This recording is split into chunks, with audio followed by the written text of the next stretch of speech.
Il y a un an, Jae-in a participé à une compétition appelée les Squid Games, où des personnes endettées jouent pour une grosse somme d'argent. En tant que gagnant, Jae-in a reçu le gros prix, mais tous les autres joueurs sont morts. Maintenant, Jae-in se trouve à l'aéroport, essayant de partir pour les États-Unis afin de se reconnecter avec sa fille. Cependant, après avoir vu un autre homme désespéré invité à rejoindre le jeu, Jae-in décide de rester et de trouver les responsables des jeux pour les faire tomber. Il reçoit un appel de la personne supervisant les jeux, connue sous le nom de Frontman, qui le prévient qu'il le regrettera, mais Jae-in l'ignore. Sur le chemin du retour à Séoul, il s'arrête dans un magasin et achète un couteau. Ensuite, dans les toilettes, il examine son corps jusqu'à ce qu'il découvre un traceur derrière son oreille et l'enlève. Pendant ce temps, le détective Juno se réveille sans savoir où il est. Il y a un an, il s'était infiltré dans les jeux pour chercher son frère Ino, qui s'est avéré être le Frontman. Ino a tiré sur Juno et l'a laissé tomber de la falaise, pensant qu'il était mort. Cependant, il a été sauvé par un bateau et emmené à l'hôpital, où il se réveille maintenant d'un coma. 2 ans plus tard, Juno travaille comme agent de la circulation. Comme il a perdu son téléphone avec toutes les preuves des jeux dans l'océan, il a failli être licencié pour avoir disparu pendant de nombreux jours sans donner de nouvelles, mais son patron a parlé en sa faveur et il a seulement été rétrogradé. Pendant son temps libre, il rencontre le capitaine Park, l'homme qui a trouvé son corps dans l'eau. Ensemble, ils fouillent toutes les îles de la région pour retrouver les jeux. Pendant ce temps, Jae-in se cache dans un motel où il a installé des caméras de sécurité. Une nuit, il trouve le Frontman à la porte avec 2 têtes humaines, mais ce n'était qu'un cauchemar. Plus tard, il rencontre le prêteur sur gage mystère Kim et son assistant Woo Se-ok, qu'il a engagé pour rechercher l'homme qui recrute de nouveaux joueurs pour les jeux. Jusqu'à présent, ils ne l'ont pas trouvé, alors Jae-in leur donne de l'argent supplémentaire pour embaucher plus de personnes et offre même une grosse récompense à quiconque le capture. Kim et Woo Se-ok organisent toute une opération en embauchant une bande de gangsters. Ils partagent toutes les pistes qu'ils ont et se répartissent dans chaque station de métro, vérifiant tous les hommes qui correspondent vaguement à la description. Cependant, ils n'ont eu aucun succès jusqu'à présent, et Woo Se-ok commence à se demander si l'histoire est vraie. Une nuit, pendant une pause, le duo voit enfin le recruteur jouer à un jeu de gifles et donner l'invitation à Myung-jae. Lorsque le recruteur quitte la station, Kim et Woo Se-ok le suivent tout en appelant Jae-in pour le prévenir. En même temps, Myung-jae reçoit un appel de son ex-petite amie enceinte June, mais il ne répond pas. June est actuellement à la clinique, mais elle annule son rendez-vous après avoir également reçu une invitation au jeu. Quelques instants plus tard, le recruteur va au parc et approche des clochards pour leur faire choisir entre un pain ou un ticket à gratter. Une seule personne choisit le pain, tous les autres choisissent le ticket, mais aucun n'a de prix. Ensuite, le recruteur jette le pain restant par terre et commence à les écraser, disant que ce sont les clochards qui ont gaspillé cette nourriture. Kim et Woo Se-ok enregistrent tout et l'envoient à Jae-in. En ville, Jae-in conduit trop vite et se fait arrêter par la police. Un débutant prend ses informations personnelles avant de le laisser partir avec une amende, et lorsque Juno regarde l'écran de son partenaire, il reconnaît le nom de Jae-in des jeux. Il recherche le nom dans le système et obtient une adresse d'une société de location de voitures. Au parc, le recruteur part, alors Kim et Woo Se-ok le suivent dans une ruelle pour l'attraper. Cependant, le recruteur est rapide et maîtrise facilement les deux. Quelques instants plus tard, Jae-in arrive enfin et trouve du sang et un couteau, mais pas les hommes. Pendant ce temps, le recruteur a emmené Kim et Woo Se-ok dans une belle chambre et les a attachés. Il leur dit qu'ils doivent jouer à pierre-papier-ciseaux et que le perdant devra jouer à la roulette russe. Pendant les premiers tours, rien ne se passe car il n'y a qu'une seule balle dans le pistolet, donc les chances sont faibles. Cependant, le recruteur ajoute une balle à chaque tour et, finalement, Mr. Kim est abattu dans la tête. En voyant cela, un Woo Se-ok terrifié accepte de parler. Le soir, Juno s'introduit dans le bureau où Kim avait organisé l'opération et trouve des papiers avec l'adresse du motel. Lorsque Jae-in retourne au motel, le recruteur l'attend.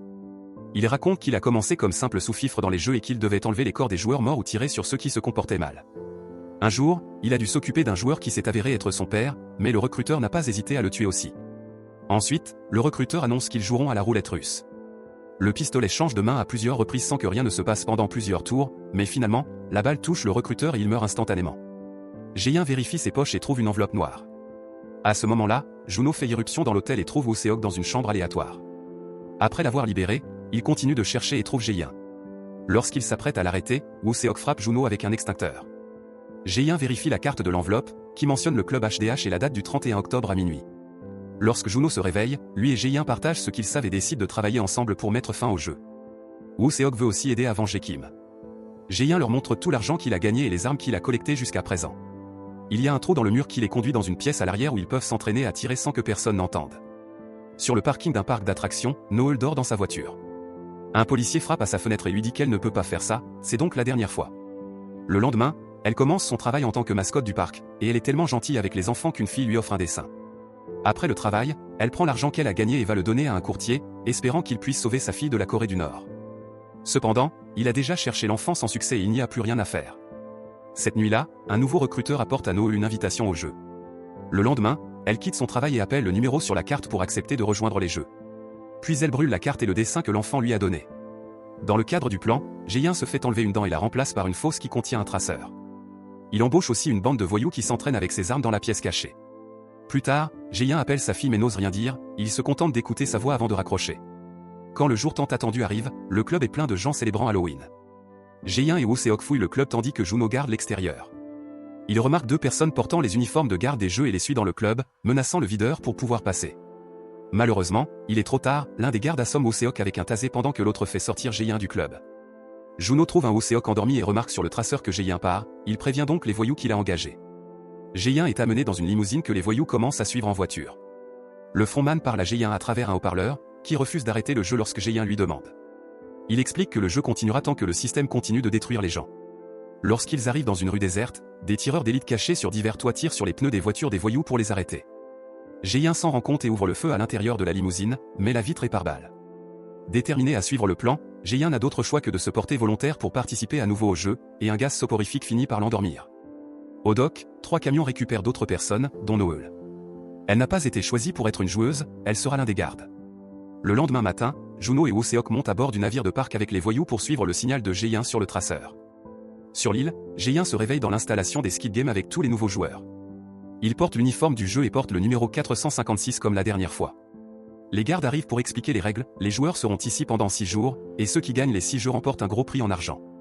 Myung-jae intervient pour demander des nouvelles de son téléphone, alors les gardes diffusent une vidéo de lui pour révéler qu'il était anciennement youtubé. Sa carrière a pris fin lorsqu'il a promu une nouvelle crypto-monnaie et a causé la perte d'argent de milliers de personnes, maintenant il est un homme recherché pour fraude. D'autres personnes se sont également plaintes de la situation et des masques, alors la vidéo montre la très grande dette de chaque personne qui a ouvert sa bouche. Ensuite, une énorme tirelire apparaît au plafond, qui accumulera de l'argent tout au long des jeux jusqu'à atteindre 45 milliards. Après chaque jeu, ils peuvent voter pour savoir s'ils continuent à jouer ou non. Si la majorité vote pour arrêter, tout le monde peut partir avec l'argent accumulé à ce moment-là. Les gardes sont interrompus à nouveau lorsque Yeon-sik découvre que sa vieille mère Jeom-jia est également une joueuse, mais les jeux ne se soucient pas de l'âge des gens. La prochaine étape est de signer les formulaires de consentement. Une fois que Myung-jae a terminé, il est abordé par Namju et le rappeur Tano, qui ont perdu de l'argent dans l'escroquerie crypto. Myung-jae ne se sent pas coupable et Tano devient assez agressif, alors Namju doit les séparer avant que les choses ne dégénèrent. Lorsque c'est le tour de Jae-in de signer, il lit le reste des règles, les joueurs ne peuvent pas quitter et ceux qui ne jouent pas seront éliminés, la seule façon d'arrêter les choses est lors de la cérémonie de vote. Ensuite, les joueurs prennent leurs photos avant d'être envoyés au premier jeu. Jae-in est choqué de découvrir que son vieil ami Junbae joue aussi et lui dit de rester près de lui. Pendant ce temps, Juno et ses hommes suivent le traceur jusqu'à ce qu'ils arrivent enfin sur l'île et envoient un drone pour rechercher l'installation. L'île semble vide, à l'exception d'un pêcheur. Le groupe l'entoure rapidement et trouve le traceur parmi ses outils, ce qui signifie que les organisateurs du jeu l'ont retiré de la bouche de Jae-in lorsqu'il a été gazé. Bientôt, les joueurs sont envoyés dans une cour où une énorme poupée les attend. Jae-in s'inquiète car ses amis ne se montrent pas et enlève son implant dentaire pour découvrir que le traceur a disparu, il va donc devoir jouer. Le premier jeu sera feu rouge, feu vert. Les joueurs ont 5 minutes pour atteindre l'autre bout de la cour, mais ils ne peuvent bouger que lorsque la poupée dit feu vert. Si la poupée dit feu rouge, tout le monde doit rester immobile, et ceux qui bougent seront éliminés. Jae-in essaie de prévenir tout le monde que éliminer ici signifie littéralement tuer, mais il ne le croit pas. Le jeu commence enfin et le frontman Ino regarde depuis sa salle privée. Déterminé à sauver tout le monde, Jae-in crie des instructions pour savoir quand bouger ou quand geler, permettant à tout le groupe d'avancer beaucoup sans problème. Cependant, lorsque Tano dit à une femme qu'il y a une abeille sur son cou, elle panique et bouge, elle est instantanément abattue. Tout le monde est choqué lorsque l'abeille s'envole et effraie une autre personne qui bouge aussi, ce joueur est également abattu. Cela provoque la panique chez beaucoup de gens qui essaient de s'enfuir, Noel commence donc à les abattre depuis son poste de garde. Jae-in continue de crier pour rappeler à tout le monde de rester immobile, mais ils perdent quand même des dizaines de joueurs. Maintenant, les gens croient Jae-in, alors il explique que la poupée peut seulement savoir s'il bouge grâce à des capteurs et qu'il devrait se cacher derrière des joueurs plus grands qu'eux. Chaque fois qu'ils peuvent bouger, Tano profite de l'occasion pour prendre des bonbons illégaux qu'il cache dans son collier. Suivant les instructions de Jae-in, le groupe continue à jouer assez bien que Noel abatte une femme pour avoir tremblé. Tano pousse 3 joueurs intentionnellement et ils sont tués aussi. Quelques tours plus tard et après de nombreuses morts, la moitié du groupe réussit à franchir la ligne. L'un des joueurs abattus est toujours vivant et Jae-in retourne l'aider à atteindre la fin, mais Noel enfreint les règles et tue l'homme saignant après qu'il ait franchi la ligne. Une fois les joueurs de retour dans la salle commune, ils sont informés que 91 personnes ont été tuées et 365 restent. Lorsque plusieurs joueurs commencent à supplier pour leur vie, Jae-in leur rappelle qu'ils peuvent voter pour arrêter le jeu maintenant. D'abord, les gardes remplissent la tirelire avec l'argent accumulé jusqu'à présent, ce qui n'est pas grand-chose s'ils doivent le diviser entre autant de joueurs. Le vote commence et les joueurs doivent appuyer sur un bouton avant de recevoir un autocollant représentant leur choix. Voyant que tant de gens votent pour rester, Jae-in essaie de les avertir sur les prochains jeux et une dispute éclate, il est donc forcé d'admettre qu'il a déjà fait cela avant. Tano voit cela comme un avantage car cela signifie que Géyin peut aider tout le monde à survivre. Les gardes interrompent la dispute et forcent tout le monde à continuer de voter. Les résultats sont à égalité et seul le joueur 001 reste.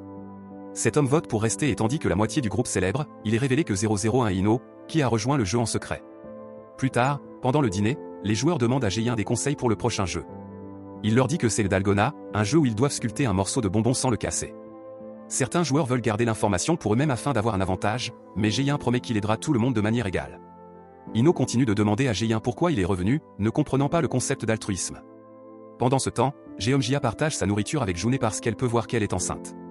Tano et Namju continuent d'ennuyer Myung-jae jusqu'à ce qu'ils craquent et commencent une bagarre, alors Ino essaie de les calmer. Lorsque Tano et Namju essaient de l'attaquer à leur tour, Ino montre ses compétences et les maîtrise facilement, ce qui lui vaut le respect de tout le monde. Au milieu de la nuit, Ino dit à Géyin que sa femme enceinte est très malade et qu'il a besoin d'argent pour payer le traitement, gagnant la pitié de Géyin. Dans les laboratoires de l'installation, les gardes ont du mal à récolter les organes des joueurs morts. Beaucoup d'entre eux ont été jugés irrécupérables car ils ont été abattus une deuxième fois, ce qui ne devrait pas arriver. Ils réalisent que c'est Noël qui a fait cela, alors elle est emmenée voir l'officier, qui supervise les choses pendant qu'Ino est dans le jeu. L'officier a rencontré Noël il y a 7 ans lorsqu'elle était une rebelle combattant en Corée du Nord et l'a engagée pour les jeux en échange de retrouver son enfant.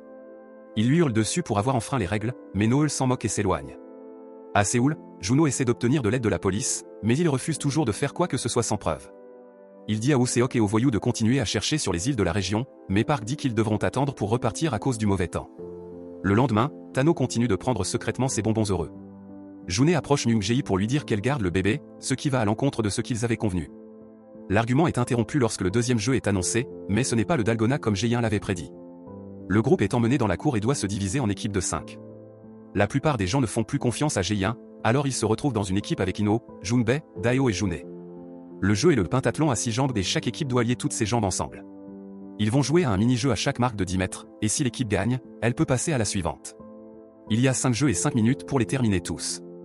Après que les équipes aient choisi quel joueur jouera chaque jeu, les gardes leur lient les chevilles. Pendant que les deux premières équipes commencent à jouer, les équipes en attente les regardent pour apprendre des stratégies.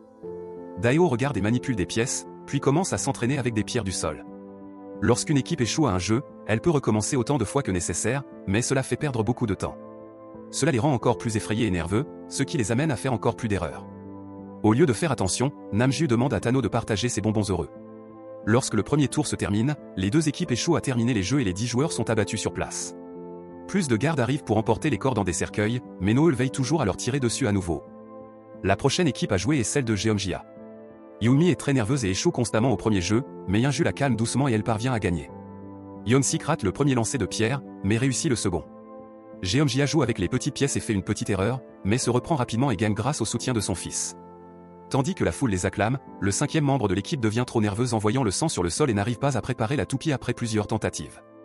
Yunju lui donne quelques claques et la menace jusqu'à ce qu'elle se concentre, ce qui l'aide à utiliser la toupie correctement. Enfin, Yunju doit donner 5 coups de pompon et réussit du premier coup, ce qui permet à l'équipe de gagner le défi juste à temps. Les équipes continuent de jouer avec divers degrés de succès. La plupart d'entre elles réussissent, y compris celle de Tano, mais quelques-unes perdent et sont tuées, il y a maintenant du sang partout. Les deux dernières équipes sont des inconnues et celle de Géyin. June commence par gagner dès sa première tentative, et Junbae réussit le lancer de pierre également du premier coup. Grâce à son entraînement, Daeo réussit aussi sans faute. Malheureusement, Ino continue de rater la toupie et commence à paniquer, alors Géyin doit le calmer. Grâce à ce soutien, Ino finit par gagner le jeu. Avec seulement quelques secondes restantes, Géyin commence à donner des coups de pompon et manque presque, mais Ino l'aide à bouger et l'équipe termine le défi avec succès. L'autre équipe ne réussit pas et elle est tuée. Lorsque les joueurs retournent dans la salle, Yunju révèle à son équipe qu'elle a besoin de l'argent pour payer l'opération afin de finir sa transition. Personne n'est heureux de voir que Géyin a réussi. Son équipe décide de faire les présentations correctement, et Ino utilise un faux nom. Pendant ce temps, deux gardes poussent Noël dans sa chambre et la grondent pour avoir gâché les corps. Elle tente de se défendre mais il y en a deux et ils ont un couteau, alors ils la maîtrisent. Lorsqu'ils lui coupent la joue, ils lui disent que c'est le dernier avertissement, si elle touche encore au corps, ils lui couperont les doigts. Ensuite, les gardes se rendent dans la salle des joueurs pour ajouter l'argent dans la tirelire et annoncent que 110 joueurs sont morts lors du dernier jeu, ce qui laisse 255 joueurs. Il est maintenant temps de voter, et l'équipe de Géyin, y compris Ino, décide de choisir de s'arrêter. Yeon-sik ignore les inquiétudes de sa mère et choisit de continuer. Les votes semblent encore être à égalité, alors Ino fait un discours pour essayer de convaincre tout le monde de s'arrêter. Cependant, un vieil homme insiste sur le fait que ce n'est pas encore assez d'argent, car la plupart des gens ici ont de grosses dettes. Une dispute éclate à nouveau, et l'homme commence à chanter un jeu de plus, ce qui lui permet de rapidement gagner le soutien de nombreuses personnes. Finalement, rester dans le jeu l'emporte. Plus tard, au dîner, Yeon-sik explique à sa mère qu'il a plus de dettes qu'elle ne le sait, mais Jeong-ja est toujours déçu de lui. L'équipe de Jae-in n'est pas non plus contente de Jun-bae car il a également voté pour rester, mais il le garde malgré tout. Il donne aussi à Jun-hee un peu plus de nourriture pour le bébé. Dans les toilettes, l'équipe de Tano harcèle Myung-jae parce qu'il a choisi de partir, mais lorsqu'ils sont sur le point de se battre, Ino entre et Tano s'en va, effrayé. L'ambiance dans la salle est tendue et tout le monde est sur ses gardes, alors Jae-in dit à son équipe de dormir sous les lits et de prendre des tours pour faire le guet au cas où il y aurait une attaque. Au milieu de la nuit, Jeong-ja a besoin d'aller aux toilettes et dit à son fils de ne pas s'inquiéter car elle a un couteau caché dans ses cheveux. Les gardes lui disent que personne ne peut entrer ou sortir à cette heure-ci, mais elle pleure et supplie jusqu'à ce qu'on lui permette d'y aller. Le lendemain matin, Juno divise son équipe en deux groupes pour continuer à chercher sur toutes les îles de la région. À l'installation, les joueurs sont emmenés dans une pièce qui ressemble à un carrousel pour le troisième jeu. Il s'appelle Mingle et ils doivent se tenir sur la plateforme, qui commence à tourner. Lorsqu'ils entendent un nombre, les joueurs doivent former des groupes de cette taille et entrer dans les pièces en seulement 30 secondes. Lorsque la plateforme commence à tourner avec tous les joueurs dessus, une chanson pour enfants commence à jouer. Le premier numéro est 10 et les gens paniquent immédiatement en attrapant ceux qui sont près d'eux et en courant vers les portes. Lorsque le temps est écoulé, les quelques joueurs qui sont restés derrière sont immédiatement tués. Après que les corps aient été emportés, la plateforme tourne à nouveau et le numéro choisi est 4. Les joueurs paniquent à nouveau et les équipes de 5 du jeu précédent n'ont d'autre choix que de se diviser. La plupart des gens parviennent à trouver suffisamment de partenaires pour courir vers les portes, mais il y a un groupe qui ne comporte que 3 personnes. Lorsque le temps est écoulé, les gardes tuent les joueurs restés sur la plateforme, mais aussi l'équipe qui avait le mauvais nombre. Cette fois, Noel ne tire pas sur les corps plus d'une fois et suit correctement le protocole. Pour le prochain tour, le nombre est 3. Les gens paniquent à nouveau et l'ambiance est tendue car de nombreux joueurs sont offensés après la séparation de la dernière fois. Yeon-sik est emporté par 2 gars, alors Jeong-ja se retrouve dans une pièce avec Ino et Jae-in. Un Ino manipulateur pose des questions apparemment innocentes sur Yeon-sik pour faire croire qu'il a abandonné sa mère, plantant ainsi le doute dans son esprit, bien qu'elle le défende. Après la mort des perdants, Jeong-ja retrouve son fils en pleurs avec une étreinte forte. Le nombre suivant est 6. Les équipes sont formées assez rapidement, mais alors qu'ils se précipitent vers les portes, Yoon-mi est poussé et laissé dehors. Yeonju et Jeong-ja sont dévastés par sa mort et Yeonju crie après Myung-jae pour avoir fermé la porte, mais il fait remarquer que leur groupe était complet, il a donc sauvé la vie de l'équipe. Le nombre pour le dernier tour est 2. Ino pousse un gars pour se frayer un chemin vers la porte avec Jun-bae, mais une troisième personne entre avant qu'il ne puisse la verrouiller. Sans hésitation, Ino tue ce troisième gars pour que le nombre dans la pièce soit correct. Le jeu se termine avec seulement 100 joueurs encore en vie. Pendant ce temps, Juno envoie un drone depuis le navire pour examiner toutes les îles en même temps. Finalement, il trouve une porte cachée sous les buissons, alors le groupe se dirige là-bas pour enquêter. Lorsqu'ils essaient d'ouvrir la porte, une bombe cachée explose et les envoie tous voler. La plupart du groupe survit, mais malheureusement, un voyou revient au navire en tant que corps sans vie. Park pense qu'il devrait retourner en arrière, mais le groupe refuse et Juno commence à établir de nouvelles règles pour éviter que plus d'informations ne filtrent, car il pense qu'il y a une taupe. Lorsque les joueurs retournent dans leur chambre, Myung-jae dit à Jun-hee qu'ils devraient essayer d'être à nouveau ensemble après les jeux. Cependant, lorsqu'il commence à parler d'investissement, elle se rend compte qu'il veut juste l'argent et le repousse. Jun-bae compte les autocollants et se rend compte qu'il y a plus de personnes qui veulent rester, alors Jae-in veut leur parler pour essayer de changer leur esprit. Cependant, Ino fait remarquer que plus il les dérange, plus les gens vont se mettre en colère et ils ne peuvent pas se permettre une autre dispute. Bientôt, les gardes arrivent et le vote commence. Beaucoup de gens changent d'avis, y compris Yeonju, qui ne veut plus jouer après avoir vu la mort de Yoon-mi, et Yeon-sik, qui veut rendre sa mère fière. Finalement, c'est une égalité parfaite de 50 à 50, alors les gardes annoncent qu'ils voteront à nouveau le lendemain. Pendant le dîner, les gens se regroupent selon leurs autocollants pour manger ensemble. Les deux côtés essaient de convaincre l'autre de changer d'avis et une nouvelle dispute commence. Pendant que tout le monde se bat, Jae-in remarque que son paquet de nourriture contient une fourchette, qui n'est pas nécessaire pour le plat de ce soir. Plus tard, Tano et Namju harcèlent Minsu dans les toilettes pour essayer de changer son avis sur le vote. Tano commence à crier et est interrompu par Myung-jae, qui appelle d'autres hommes de son groupe de vote pour défendre Minsu. Tano demande du renfort et commence à insulter Jun-hee pour provoquer Myung-jae, qui tombe dans le piège et essaie de le frapper. Cela déclenche une bagarre générale entre tous les hommes dans les toilettes et Minsu profite de l'occasion pour s'échapper. Un Tano furieux pousse Myung-jae au sol pour commencer à l'étrangler, alors Myung-jae riposte en le poignardant avec la fourchette dans le cou. Ensuite, Myung-jae donne un coup de pied à Tano et se cache dans une cabine. Comme la fourchette est toujours dans le cou de Tano, d'autres joueurs la saisissent et l'utilisent pour tuer aussi. La bagarre brise également un miroir, leur fournissant des morceaux de verre pour tuer davantage. 2 gardes à l'extérieur entendent ce qui se passe mais ne font rien. Bientôt, 5 morts sont annoncés dans la salle principale et l'argent est ajouté à la tirelire.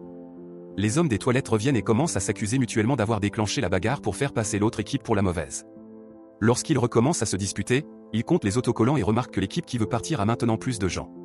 Le moment tendu est interrompu lorsque les gardes les envoient tous au lit.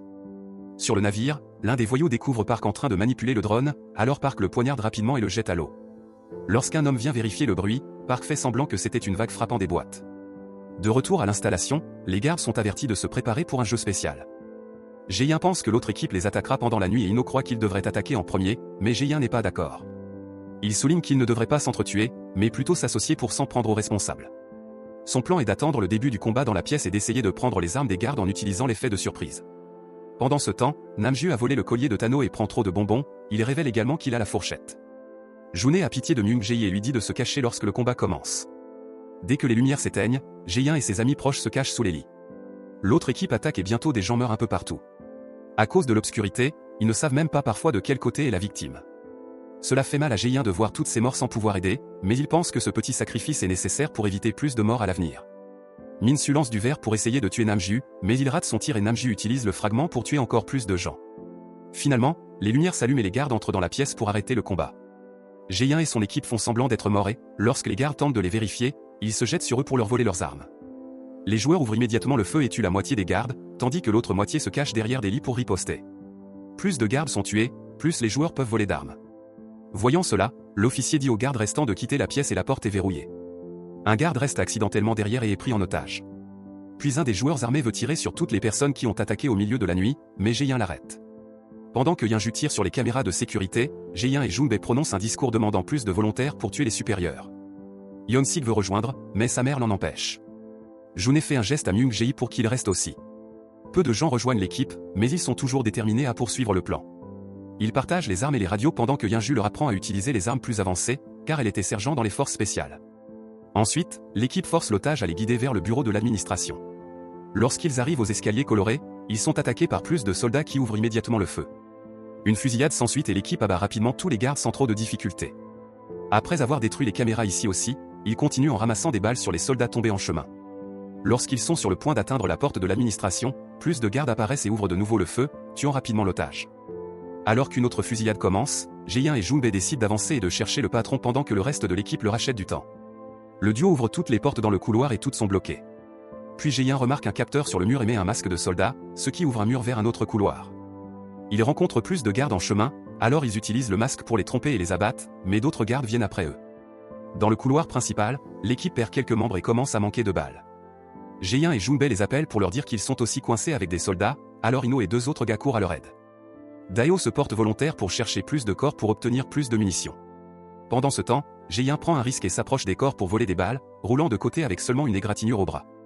À ce moment-là, Ino arrive avec les deux hommes et dit à Jae-in qu'il a trouvé une entrée alternative pour le bureau, mais il a besoin que le duo garde les gardes distraits.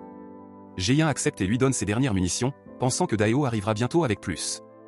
Dans la pièce, Daeo ramasse toutes les munitions qu'il peut trouver dans les corps des morts avec l'aide des autres. Cependant, en sortant, il entend tous les tirs et se fait peur, alors il laisse tomber la radio et retourne dans la pièce pour rester avec les autres.